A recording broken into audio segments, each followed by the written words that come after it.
साथियों नमस्कार, आदाब, सत श्री अकाल, जय भीम, जोहार। मैं डॉक्टर दशरथ नूनिया स्वागत करता हूं आज की इस परिचर्चा में। और आज की परिचर्चा यह है कि साथियों, क्या भारत में भी जेएनजी की आहट शुरू हो चुकी है? क्योंकि कई राज्य हैं जहां पर ऐसी घटनाएं निरंतर घटती जा रही है और पुलिस और प्रशासन और सरकार पूरी तरह से दमन और आंदोलन के ऊपर उतरी हुई है। और इसी कड़ी में लद्दाख का उदाहरण है, वो हमारे सामने है, जहां पर वो लद्दाख जो जम्मू और कश्मीर राज्य पुनर्गठन के बाद में, यानी अभी वहां पर धारा 370 हटाने का दावा किया गया और फिर वहां पर जम्मू कश्मीर राज्य को 2 टुकड़ों में विभक्त कर दिया गया और इन्हें केंद्र शासित प्रदेश घोषित कर दिया गया। 2019 की यह घटना है और 2019 में यहाँ के स्थानीय लोगों से बीजेपी सरकार के द्वारा, बीजेपी के द्वारा या केंद्रीय सरकार है, इसके द्वारा कुछ वायदे किए गए थे, लेकिन उन वायदों की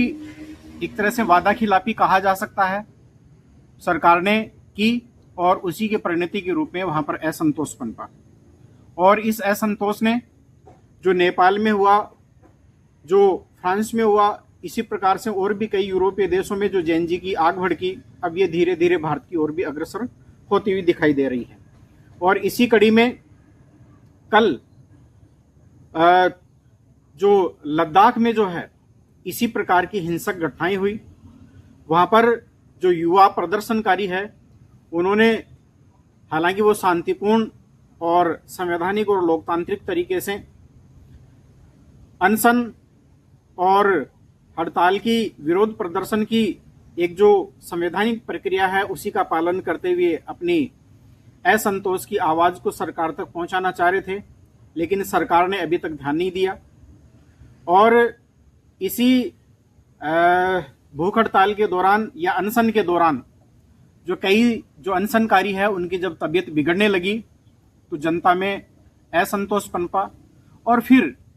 इसी के साथ साथ में जो है सरकार ने जब दमन किया और वहां पर शांतिपूर्ण धरने और प्रदर्शन के ऊपर रोक के आदेश जारी किए, तो यह आंदोलन है वो हिंसक हो गया और इसी की परिणति के रूप में पुलिस और आंदोलनकारियों के बीच में भयंकर झड़प हुई, जिसमें 4 युवा मारे गए और ये कहा जाता है कि तकरीबन 70 से ज्यादा जो लोग हैं वो घायल हुए, ऐसा बताया जा रहा है।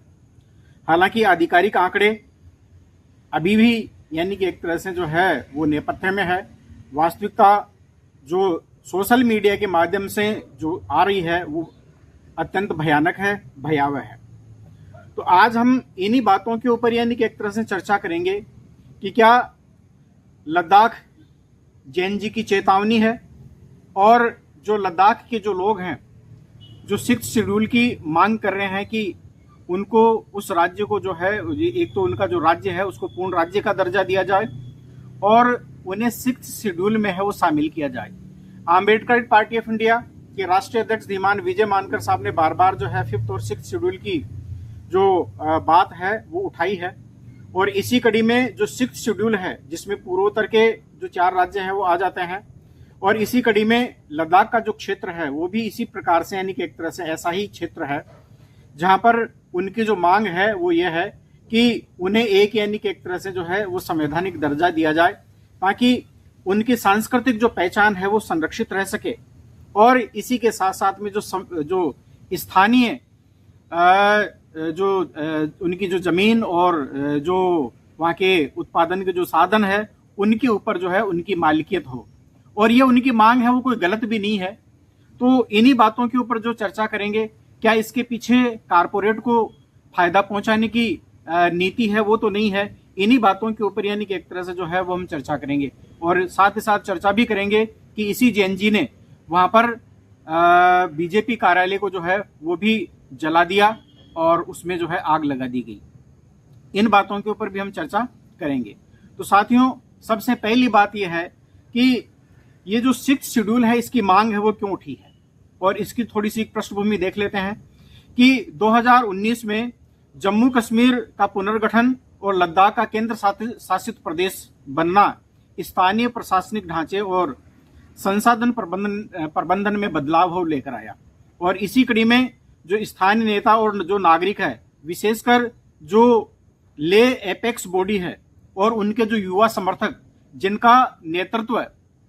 वो सोनम वांगचुक कर रहे हैं, और ये वही सोनम वांगचुक है जिसकी जो 3 इडियट फिल्म बनी थी और उसमें आमिर खान ने जो एक तरह से जो इसका सोनम वांगचुक का ही किरदार निभाया था, फुंगसुक वांगडू के नाम से। ये उसी सोनम वांगचुक को अपने आप में यानी कि एक तरह से एक विजनरी लीडर माना जाता है, एक अच्छे व्यक्ति माना जाता है, जिसको कई प्रकार के राष्ट्रीय और अंतर्राष्ट्रीय पुरस्कार मिले हैं, और कई जो पेटेंट है वो उनके नाम से है। और अब तक वो 4 बार जो है वो इस प्रकार का जो है आंदोलन, अनशन या भूख हड़ताल वो कर चुके हैं। लेह से जो है पैदल जो है वो दिल्ली आए हैं, और आज के 4 महीने पहले अमित शाह साहब से जो है, गृह मंत्री से जो है उनकी मुलाकात हुई, उनको कुछ आश्वासन दिया और उन्होंने कहा था कि 1 महीने में जो है इसका समाधान निकाला जाएगा, लेकिन वो अभी तक भी पेंडिंग पड़ा है। और इसी की परिणति के रूप में फिर से इस गूंगी बहरी सरकार को अपनी बात सुनाने के लिए और अपनी आवाज पहुंचाने के लिए उन्होंने ये अनशन है वो शुरू किया था। और ये उनकी ये मांग थी, वो चाहते थे कि लद्दाख को 6 शेड्यूल के तहत विशेष सुरक्षा और स्वायत्तता के प्रावधान है वो मिले, ताकि जमीन, संसाधन और सांस्कृतिक भाषाई अधिकार उनके सुरक्षित हो सके या संरक्षित हो सके। 6 शेड्यूल क्षेत्रीय स्वायत्तता व संसाधन संरक्षण के संवैधानिक तंत्र के साधन है वो देता है, जो स्थानीय आदिवासी और स्थानीय समुदाय के लिए एक तरह से सुरक्षात्मक है। और ये क्यों इतना संवेदनशील है? क्योंकि स्थानीय समूहों को डर है कि केंद्रीय निर्णयों और बाहरी निवेश से उनकी जमीन, जीवन यापन और पारिस्थितिक संतुलन प्रभावित हो सकता है। और 6 शेड्यूल का आश्वासन उन्हें संवैधानिक संरक्षण देता है, इसलिए यह मुद्दा भावनात्मक भी है और राजनीतिक भी है। माफ कीजिएगा। ये जो छोटा सा एक तरह से हिंसक आंदोलन, जो अहिंसक आंदोलन था, हिंसक कैसे हुआ? शुरुआत इसकी काफी यानी कि एक तरह से शांतिपूर्ण और अनशन या भूख हड़ताल के द्वारा हुई थी। सोनम वांगचुक है वो इसका नेतृत्व कर रहे थे, धरने पर बैठे हुए थे। लेकिन इसमें ट्रिगर का काम किसने किया? यानी कुछ हड़ताली जो प्रदर्शनकारी है उनका स्वास्थ्य है वो तेजी से बिगड़ने लगा, और ये केवल यानी कि एक तरह से नींबू पानी के सहारे पर है वो बैठे हुए थे। जब जनता को लगा कि इतने दिनों से बार बार जो है अनशन और धरने किए जा रहे हैं और सरकार उनकी बात को सुनने के बजाय अनसुना कर रही है और उन्हें कुचल रही है, तो ऐसी स्थिति में यानी कि एक तरह से जो है स्थानीय जो लोग हैं और जो विशेष रूप से जो युवा हैं उनमें जो है वो असंतोष बढ़ा, और युवा आंदोलन तेज होने पर ये जो कुछ समूह ने यानी कि एक तरह से जो है कुछ रैलियों ने जो है वो एक तरह से हिंसक मोड़ लिया। पत्थरबाजी और सरकारी संपत्ति पर अतिक्रमण हुआ, तो और बीजेपी कार्यालय तथा एक पुलिस वाहन को जो है वो आग लगा दी गई। और इसी के साथ में ये जो आंदोलन है वो अपने आप में हिंसक होता चला गया। जवाब में सुरक्षा बलों ने रबर, लाठी और आंसू गैस तथा गोलीबारी का सहारा लिया, जिसके चलते जो लोग हैं वो मारे गए। और आधिकारिक आंकड़े ये है कि भाई उसमें 4 लोग हैं अभी तक मारे गए हैं, बाकी और कितने लोग मारे गए हैं ये अभी अनुसंधान का विषय है। और ये भी माना जा रहा है कि दर्जनों, लगभग 70 से ज्यादा जो लोग हैं वो घायल भी हुए हैं। और ये दोनों तरफ से यानी कि एक तरह से पुलिस की ओर से भी और इसके साथ साथ में जो है आंदोलनकारियों की ओर से भी घायल हुए हैं।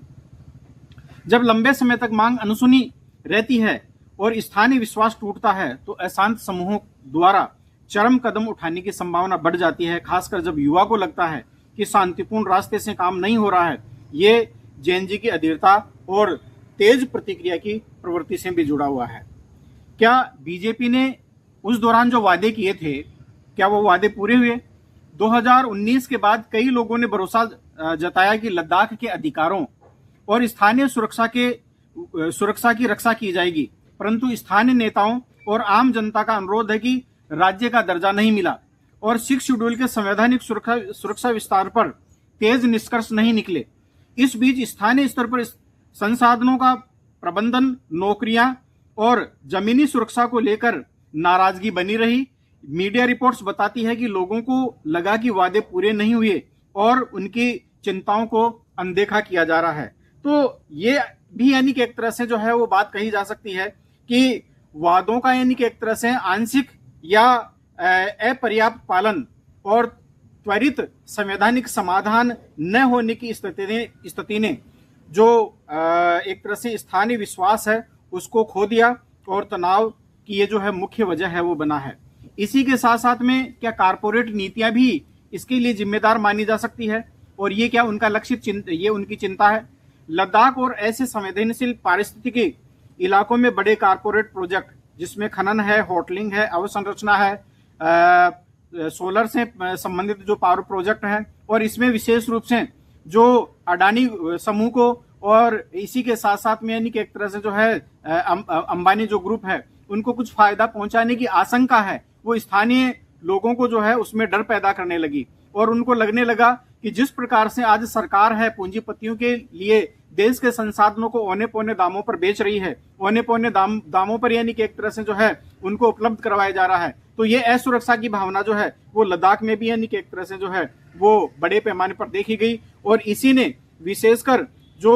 वहां का स्थानीय स्तर का जो भय है कि ये इस प्रकार की बाहरी परियोजनाएं और बाहरी जो निवेश है वो स्थानीय जो जमीन है उनका दोहन करके और वो उनके लिए यानी कि एक तरह से पूंजीपतियों के लिए तो कमाई का साधन बन गया, लेकिन स्थानीय लोगों को क्या मिला, क्या वहां पर रोजगार जनरेट हो पाएगा, इस प्रकार की जो आशंकाएं हैं वो अभी भी बनी हुई है। इसीलिए वो 6th शेड्यूल की मांग कर रहे हैं, वो 6ठी अनुसूची की मांग कर रहे हैं कि संविधान की 6ठी अनुसूची में जो है उनको शामिल किया जाए ताकि इस प्रकार की कोई भी योजनाएं बनती है तो उसमें स्थानीय समूहों की भागीदारी सुनिश्चित हो सके। सीधे तौर पर हर प्रदर्शनकारी ने जो अडानी अंबानी के नाम से जो विरोध न हो, यह व्यापक नैरेटिव कारपोरेट हित और स्थानीय अधिकारों के टकराव की धारणा जो है वो बना है। तो इस दृष्टि से भी यानी कि एक तरह से जो है ये वहां पर असंतोष है वो पनपा है। अब इसमें बात ये आती है कि जैन जी की यानी कि एक तरह से इसमें क्या भूमिका है, यानी जैन जी कौन है। वो पीढ़ी जो 1997 से 2000 के बीच में पैदा हुई है और ये पीढ़ी यानी कि जो है सोशल मीडिया, इंटरनेट की तीव्र गति और इसके साथ साथ में जिस प्रकार से अभी वर्तमान में रोबोटिक और एआई का यानी कि एक तरह से जो दौर है वो चला है, तो इस दौर में ये पीढ़ी है वो पली बड़ी है और ये काफी फास्ट है, ये तेज भी है और सोशल मीडिया सक्षम और तत्काल परिणाम चाहने वाली पीढ़ी है। तो लद्दाख में युवा समूह विशेषकर जो एपेक्स बॉडी है, जो युवा विंग है, ने आंदोलन में इसमें जो है निर्णायक भूमिका निभाई है। भूख हड़ताल को बढ़ाया, शटडाउन कॉल दिए और सोशल मीडिया पर आंदोलन को इन्होंने तेज है वो फैलाया है। तो युवा आधारित आंदोलन शांतिपूर्ण से हिंसक मोड़ ले सकता है जब लंबे समय से उपेक्षा और त्वरित कार्रवाई की चाह मिलती है। यह जैन जी की राजनीतिक प्रवृत्ति यानी तेज, नेटवर्केड और कभी कभी अधीर से मेल खाता है। यानी कहने का तात्पर्य यह है कि ये जो पीढ़ी है वो तत्काल यानी कि एक तरह से जो है परिणाम है वो चाहती है, ये चाहती है कि तुरंत यानी कि एक तरह से, चूंकि अखबार वगैरह इस प्रकार से पढ़ना करना इस पीढ़ी का काम नहीं है, ये तो सोशल मीडिया के माध्यम से, फेसबुक, यूट्यूब के माध्यम से या जो है व्हाट्सएप है और दूसरे अन्य जो इस प्रकार के यानी कि एक तरह से प्लेटफॉर्म है, इन्हीं को देखती है और इन्हीं से यानी कि एक तरह से जो है प्रभावित होती है और यहीं पर अपनी जो प्रतिक्रिया है वो भी देती है। अब ऐसी स्थिति में यानी कि एक तरह से जो है वो सरकार के पास में किस प्रकार के वैकल्पिक प्रावधान है या इसके ऊपर यानी कि एक तरह से क्या वो नीतिगत प्रावधान करे या उनको लागू करे, तो यह अम्बेडकर पार्टी ऑफ इंडिया का ये स्पष्ट मत है कि जिनके ऊपर जो है सरकार को त्वरित है वो काम है वो करना चाहिए और इस दृष्टि से पारदर्शी बातचीत के लिए एक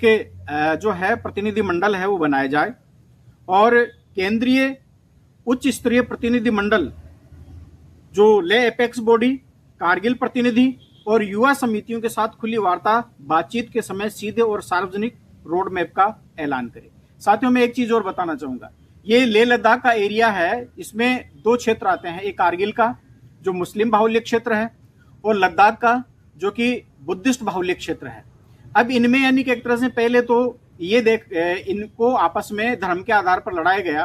कि यदि तुम एक होते हो तो तुम्हारी यानी कि एक तरह से जो है तुम्हारे संसाधन है वो कारगिल वाले ले जाएंगे, मुस्लिम ले जाएंगे। लेकिन अब इनको ये लगने लगा कि हम दोनों को लड़ाकर और इसका जो फायदा है वो पूंजीपतियों को जो है वो दिया जाने लगा है, या उनकी यानी कि एक तरह से ऐसी जो है मनसा है सरकार की जो है उनको ऐसी नजर आने लगी है।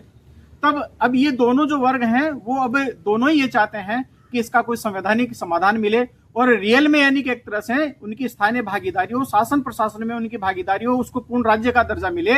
और स्थानीय स्तर पर यानी कि एक तरह से चुनाव हो। केंद्र के द्वारा जो एलजी नियुक्त किया जाता है केवल वही यानी कि एक तरह से जो है उनका भाग्य निर्माता न हो, बल्कि वो वहां की जो जनता है वो खुद भाग्य निर्माता बने, वो सरकार बनाए और वो अपनी नीतियां खुद तय करे, उसके आधार पर यानी कि एक तरह से जो है शासन प्रशासन का संचालन हो। तो इस दृष्टि से यानी कि एक तरह से जो है ये जरूरी है कि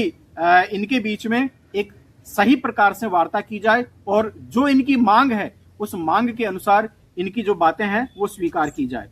इसके साथ साथ में जो 6 शेड्यूल पर एक तकनीकी समीक्षा समिति है उसका गठन हो और संविधानविदों, स्थानीय प्रतिनिधियों, पर्यावरण विशेषज्ञों की संयुक्त समिति बने जो 30 से 60 दिन के अंदर अंदर रिपोर्ट दे और ये जो है इसमें हस्तक्षेप करने के बजाय केंद्र सरकार के द्वारा एक आपसी तालमेल और सामंजस्य के आधार पर जो है वो कोई जो हल इसका निकाले। इसी के साथ साथ में